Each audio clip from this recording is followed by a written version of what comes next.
Aš sutinku, kad vyriausybės atsakas yra netinkamas ir labai apgailestauju, kad ir šita vyriausybė susirgo ta liga, kuria sirgo ankstesnioji liberalų ir konservatorių. Nes jų pagrindinė taktika buvo, jeigu krizė atsiranda, tai jie dar pasunkinti. Aš kategoriškai nesutinku su nuomonė, kad jis sėkmingai sprendė tas krizės ankstesnė vyriausybė.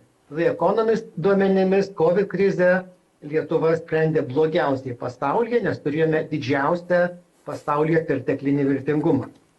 Sutinku, kad krizę dalinai pagimdė Lukašenka.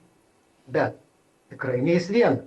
Prie to labai prisidėjo ankstesnė Lietuvos užsienio politika. Iki pat 2020 metų Lietuva stengiasi kartu su, kaip ir Jungtinės Amerikos valstijos, laviruoti.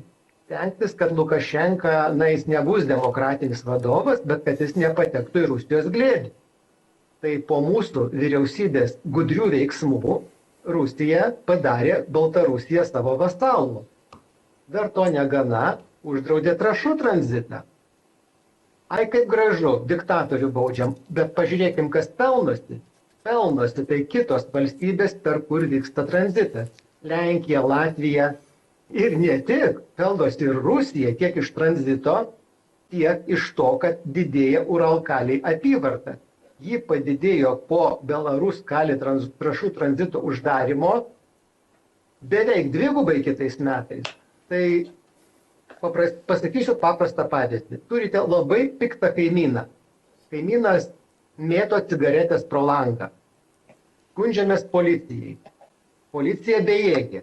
Panaši situacija čia, ne? Tai mes kokiu veiksmu įmame? Mes užkalame duris. Tai vienareikšmiškai reikia kalbėtis. Jeigu mes tą piktą kaimyną vadinsim bepročiu ir koliosim visai, tai nieko mes neišspręsim.